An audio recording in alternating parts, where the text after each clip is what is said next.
할렐루야. 귀한 수요일 저녁 함께 하시는 여러분 가운데 또 하나님이 말씀을 통해 크신 은혜를 베푸실 줄로 믿습니다. 우리 앞에 뒤에 인사하겠습니다. 예수 안에 있는 유업을 사모합시다. 예수 안에 있는 유업을 사모합시다. 아멘. 여러분은 후견인이라는 제도를 혹시 아십니까? 후견, 뒤에서 돌보아 주다라는 뜻을 가지고 있는 말인데, 뒤에서 돌보아 주는 사람으로 후견인이라는 제도가 있습니다. 우리나라에도 그런 제도가 있죠. 그러니까 친권자가 없는 미성년자, 아직 성인이 되지 못한 사람, 혹시 부모가 일찍 돌아가셨거나 행방불명이 되었거나 친권이 상실되어져서 그 아이에 있는 재산이나 혹은 어떤 그 아이에 포함되어진 권리 이런 것들을 행사하기 전 후견인을 통해 그것이 성인이 되기까지 그 아이를 좀 이렇게 보호해주는 그런 제도적 장치가 후견인 제도입니다. 사실 우리에게 후견이란 제도가 그리 익숙한 건 아닙니다. 우리가 후견인을 두어 살아온 것도 아니고요. 드라마 속에 보면 재벌가의 후손들이 부의 상속을 위해 성인이 되기 전에 후견인 밑에서 훈련받고 자라고 그런 것들 우리가 간혹 보는 것 외에는 후견인에 대한 기본적인 생각들은 우리가 잘 모를 때가 많습니다. 후견인 제도는 미성년으로 아직 중요한 문제를 판단할 수 없는 상태에 있을 때 최종 목표는 그 사람이 성인이 된 뒤에 유언자의 목적대로 가문의 모든 자산을 물려받고 그것을 잘 꾸려 나가는 그것의 목적이 있죠. 그때가 되면 더 이상 후견인의 역할은 필요치 않습니다. 미성년자가 자라 성인이 되고 그것을 이끌어 나갈 만한 충분한 자격과 능력이 되기 때문입니다.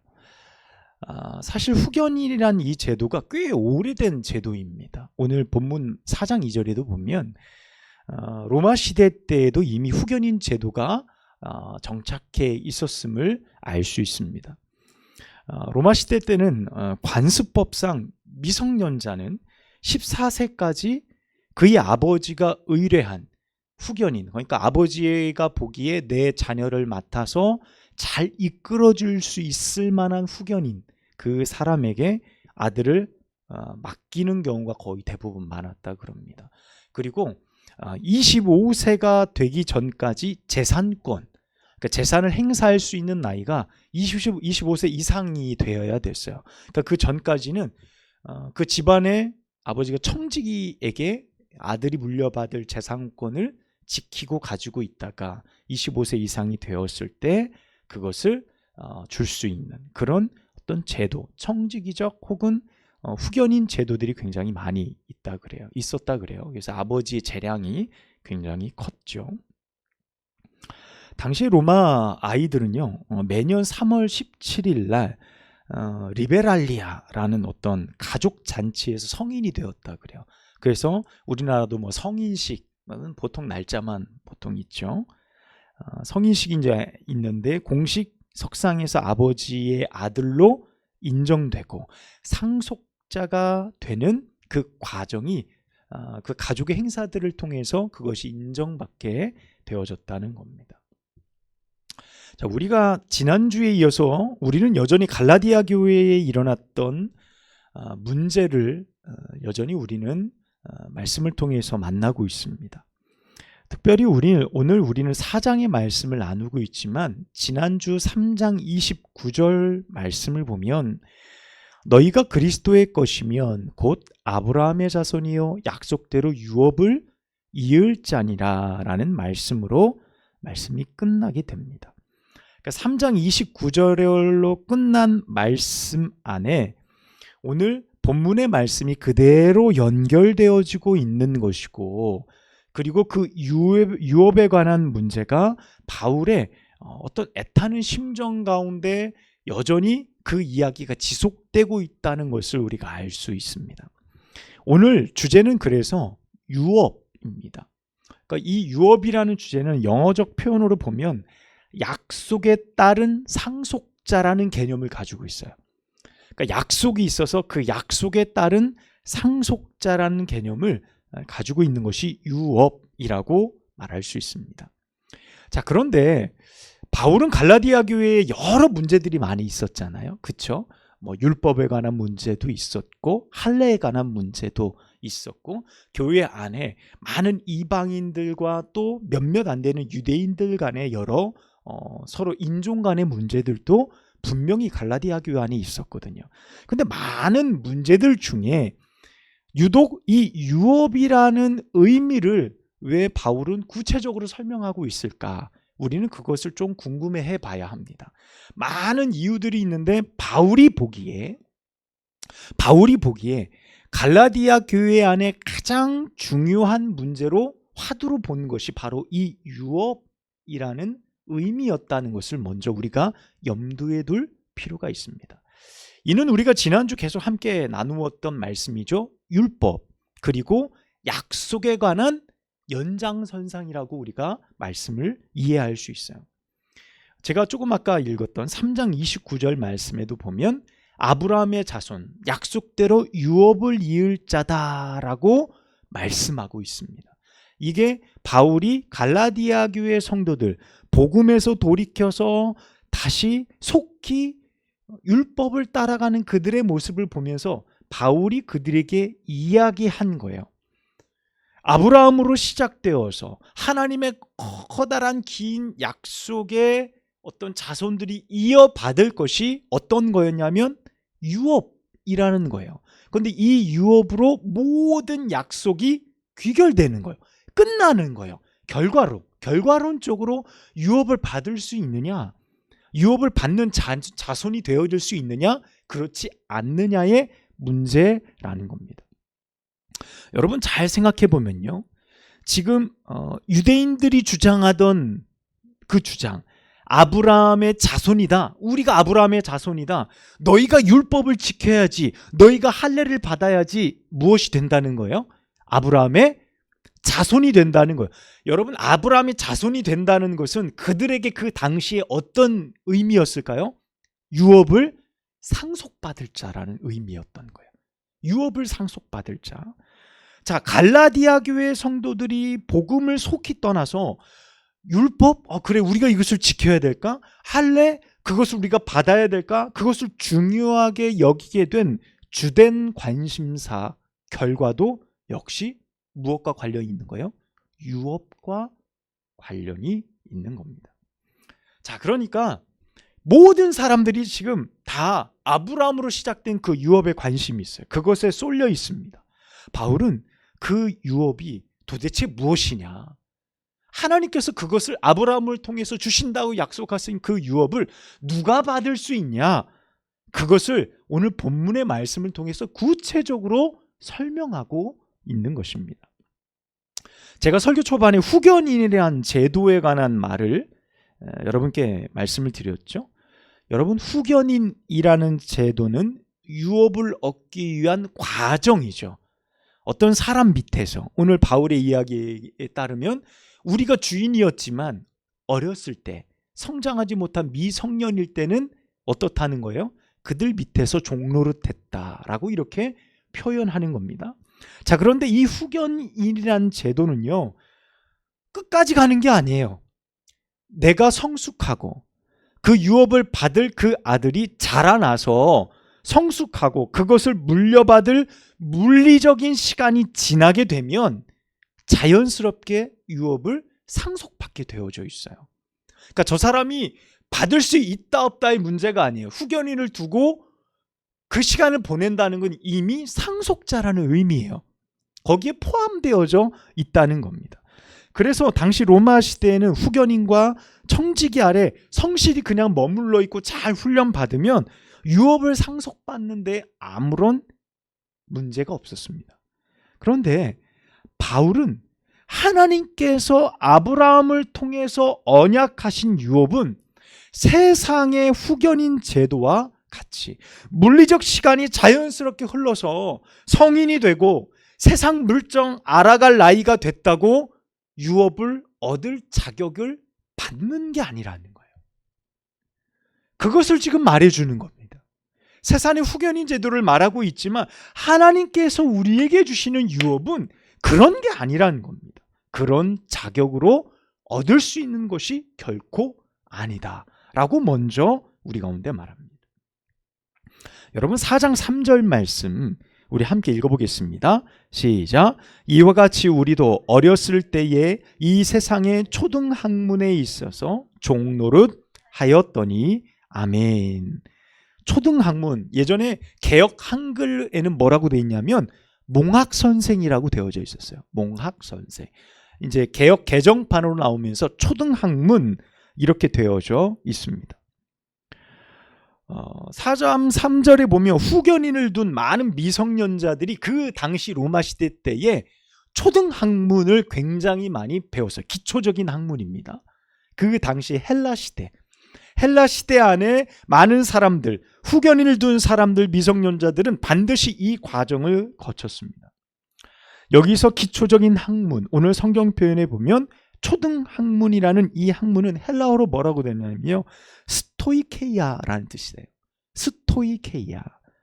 이 스토이케이아는 차례, 질서, 순위 등을 의미하는 스토이코스라는 단어에서 유래됐어요.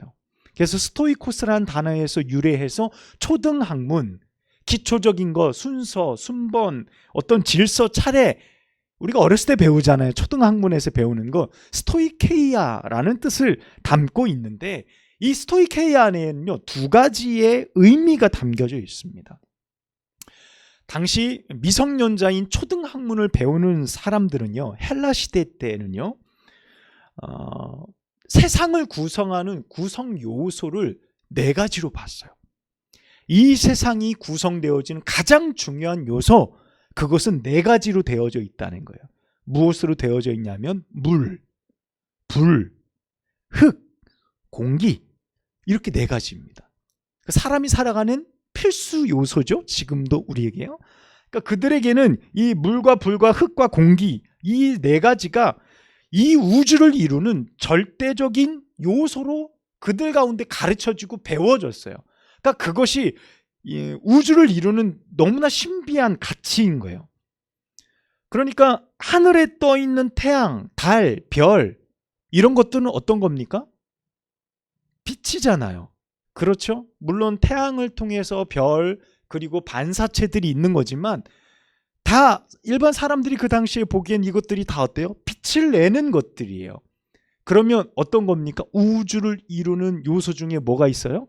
불, 뜨거움. 불은 빛이고 따뜻함이잖아요.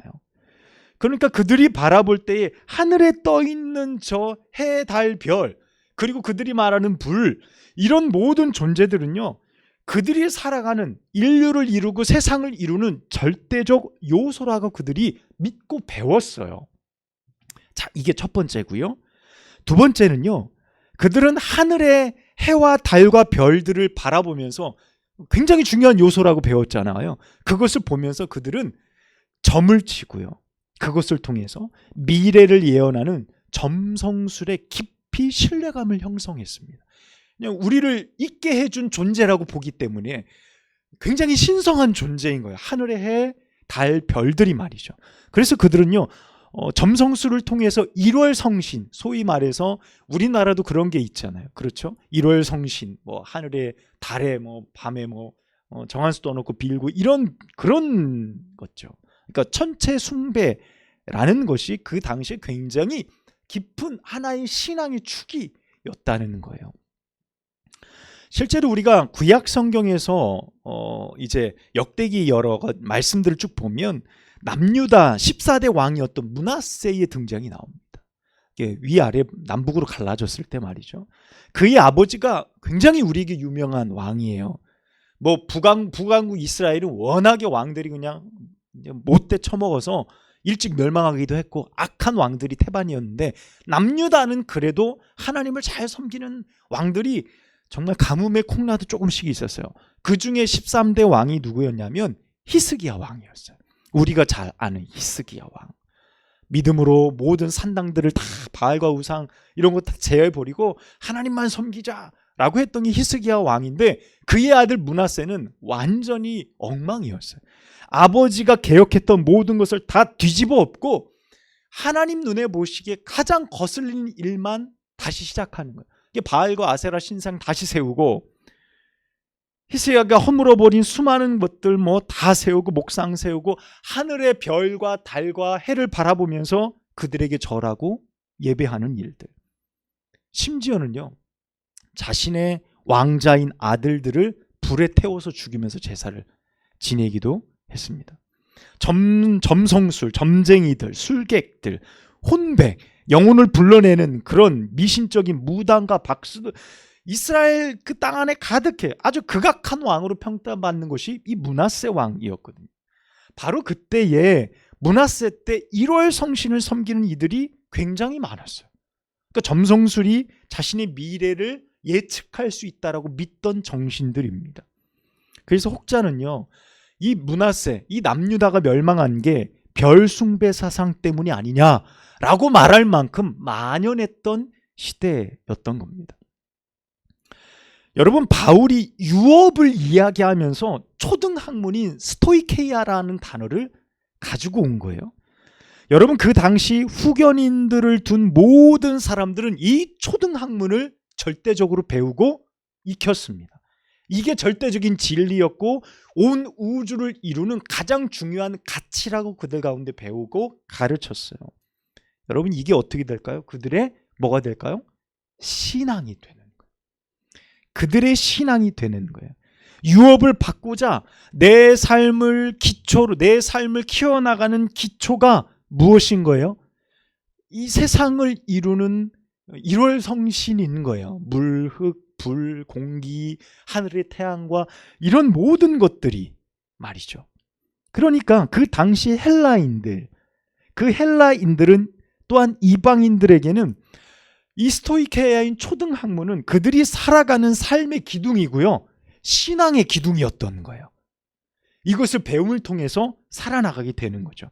자, 우리가 이미 배웠듯이요, 갈라디아 교회 성도들 대부분이 누구였죠?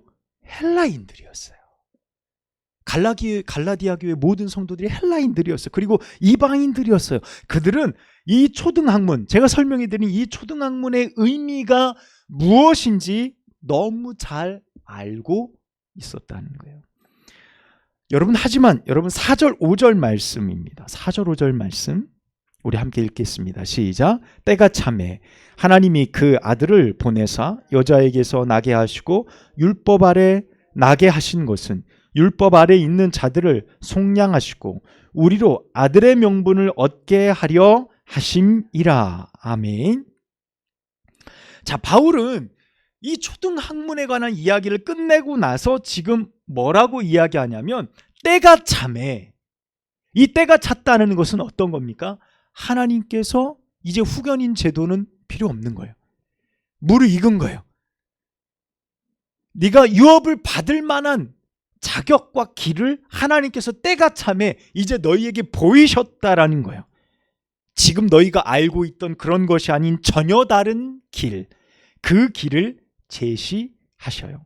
세상의 후견인 제도를 통해 유업을 받는 것이 아닌 예수 그리스도를 통해 하나님의 유업을 잇는 진정한 그 방법을 가르쳐 주고 있는 겁니다. 모두가 다 아브라함의 유업을 받기 위해 내달리고 있어요. 복음을 접한 갈라디아인들도, 복음을 접하지 않은, 그것을 배척하는 원래 유대 교회에 속한 그들도 아브라함의 유업, 하나님의 약속, 그것에 속하기 위해 내달리고 있지만 여러분, 그 유업을 이을 자는 초등학문에 매여 있는 자라든지 혹은 율법에 매여 있어서 그것을 지키는 자라든지 혹은 할례를 받음을 통해 행위적인 것들을 통해 내가 그 유업을 누릴 수 있다라고 믿는 모든 사람들의 길을 바울은 아니다라고 말하고 있는 거예요. 유일하게 하나님의 유업을 이을 수 있는 길은 오늘 4절 말씀에 뭐라 그러죠? 여자의 후손으로 이 땅에 오신 예수 그리스도라고 말씀합니다. 여러분, 여기에서 여자의 후손은 어떤 겁니까? 선지자의 예언을 이루는 예수님이죠. 동정녀 마리아의 몸에서 태어나신 예수 그리스도입니다. 다윗의 혈통으로 이 땅에 오신 예수 그리스도입니다. 하지만 여기에는요, 더 중요한 의미가 있어요. 여러분, 어떤 겁니까? 지금 우리가 어떤 주제로 말씀을 나누고 있죠? 유업이라는 주제로 말씀을 나누고 있습니다. 여러분, 바울 당시 유업은 누가 있는 겁니까? 누가 있는 거예요? 남자예요, 여자예요? 남자가 유업을 잇죠. 남자가 유업을 이어가는 겁니다. 그 가문에서 장손이 이어가는 거, 우리나라도 그런 정신이 있잖아요. 아직도 뭐 많이 사라지긴 했지만 그 당시에는 절대적으로 장자예요. 장자, 남자가 그것을 상속하게 되어져 있어요. 그리고 그 집안과 가문을 세워가는 겁니다. 이것이 세상에 후견인을 두고 세상의 초등 학문을 배운 사람들이 얻을 수 있는 유업의 길이에요. 그렇죠? 그런데 바울은 우리에게 유업 이을 자가 누구의 후손이라고 말해요? 여자의 후손이라고 말해요. 여자의 후손으로 오신 예수 그리스도께 유업의 후손의 모든 전권이 달려있는 거예요. 예수께 있는 거예요. 세상은 온통 남자의 후손이 지배하죠. 그 유업을 얻기 위해 치열한 권력 다툼을 마다하지 않습니다. 형제들끼리도 수많은 다툼들이 있잖아요. 근데 바울은 이런 세상의 관점에서 새로운 길을 제시하고 있어요. 이는 세상에서 얻을 수 있는 유업이 아니라는 것을 우리에게 말해줘요. 우리의 어떤 노력도, 우리의 어떤 배움을 통해서도, 우리의 어떤 나의 지킴을 통해서도, 어떤 행위를 통해서도 얻을 수 있는 것이 아니라는 거예요. 오직 하나님께서 그리스도를 통해 세상 것과 다른 유업의 길을 열어놓으셨다는 겁니다. 할렐루야. 그 유업의 길을 통해서만 우리가 그 유업을 얻게 되어짐을 말하고 있어요. 바로 예수 그리스도, 율법 아래에 있었던 우리를 속량하셔서 오늘 말씀해 보니까 아들의 명분을 허락하여 주시고 우리로 하나님을 어떻게 부른다고요? 아빠 아버지라고. 여러분 한번 불러볼까요? 아빠 아버지. 얼마나 친근해요.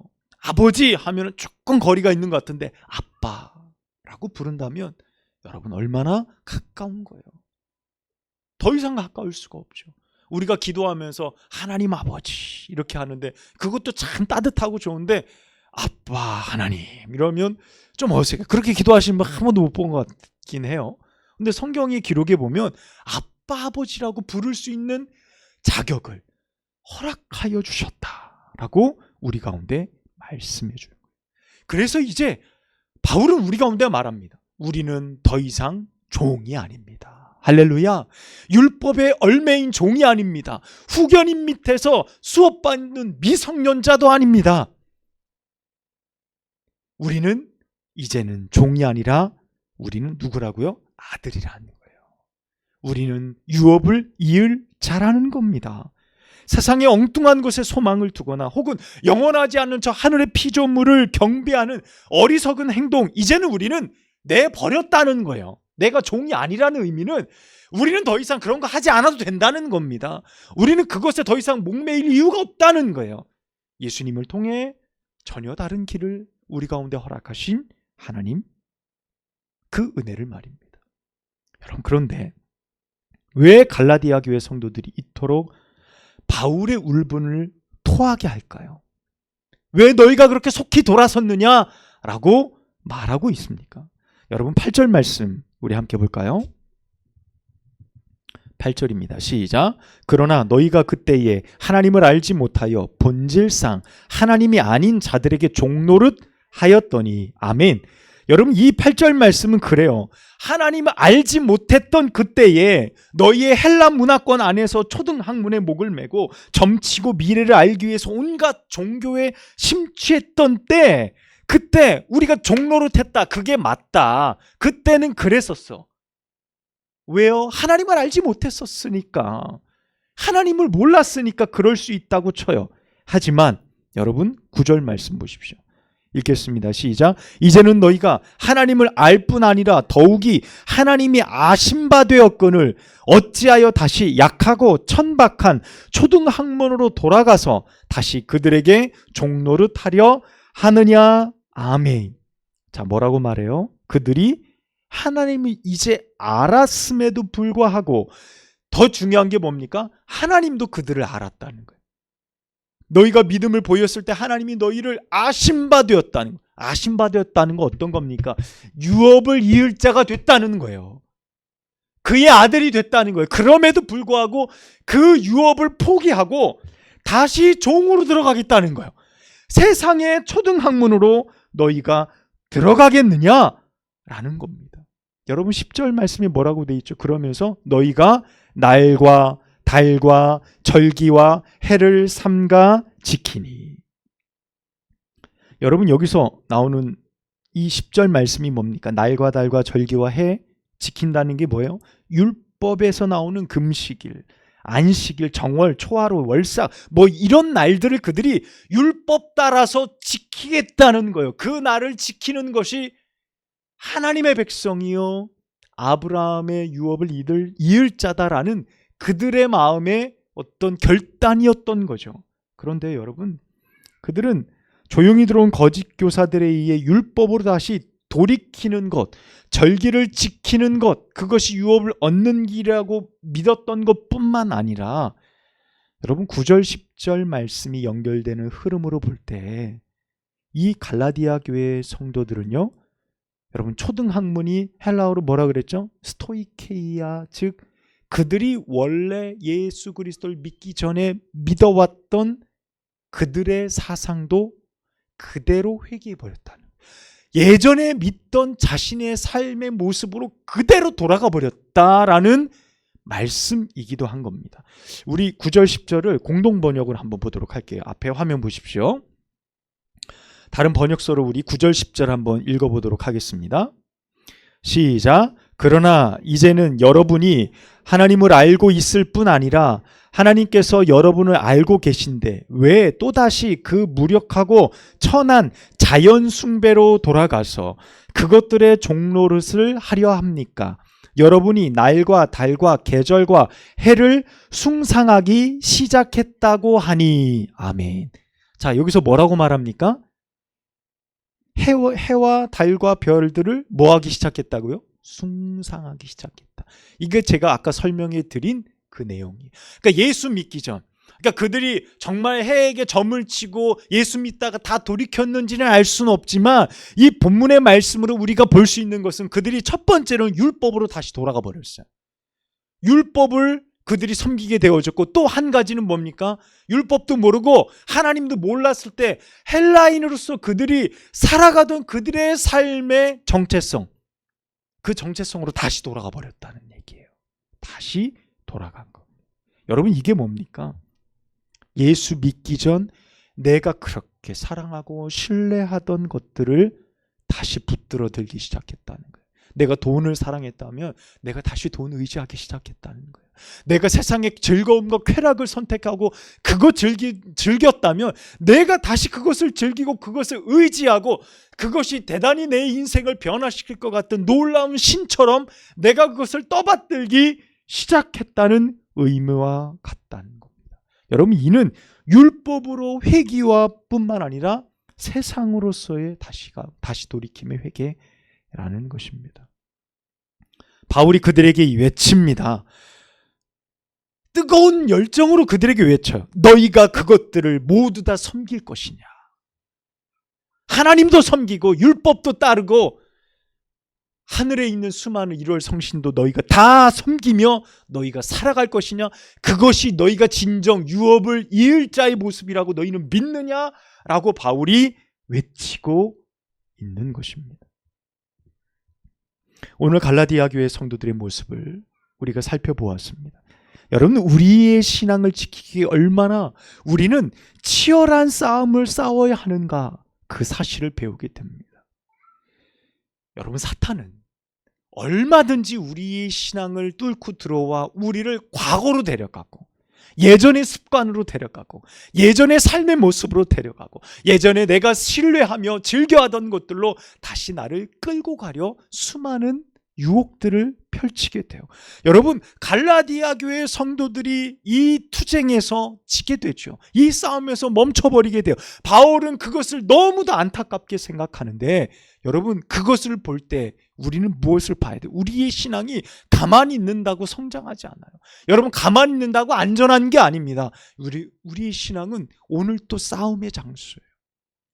오늘 또 부딪힘의 장소이고, 내가 최선을 다해서 믿음을 지키고 예수 그리스도 안에 머물러 있기를 애쓰지 않으면 여러분, 수많은 유혹 속에 벌써 끌려가도 끌려가게 되고 예전의 나의 성향과 성품으로 다시 돌이켜 살아가게 되는 우리의 마음과 삶을 다 빼앗겨버리는 상황 가운데 놓여질 수 있다는 사실을 우리는 발견할 수 있습니다. 사랑하는 여러분, 오직 예수 그리스도 안에 있을 때 그 유업을 받는 것입니다. 그 유업이 여러분의 것이 되어지는 것입니다. 여러분, 그 하나님의 유업은 하나님의 자녀가 되는 것이고, 하나님의 자녀가 되었다는 것은 하나님의 모든 풍성한 것이 다 우리의 것이다. 하나님이 우리에게 필요에 따라 부어주실 것임. 그리고 저 하나님의 나라, 거룩한 하나님의 나라에 우리로 하여금 영원한 유업을 누릴 수 있는 곳으로 우리로 올라가게 하심, 채워주게 하심, 불러주심의 은혜가 있다라는 사실을 오늘 본문의 말씀을 통해 깨닫고 확신하는 여러분의 삶이 되시길 주님의 이름으로 축복합니다. 기도하겠습니다. 하나님 아버지, 오늘 갈라디아 교회 성도들의 말씀을 통해 다시 한번 우리의 영혼과 삶, 우리의 삶에 반드시 지키고 우리가 싸워 이겨야 될 분명한 목적과 방향을 배우고 깨닫게 하여 주시니 감사를 드립니다.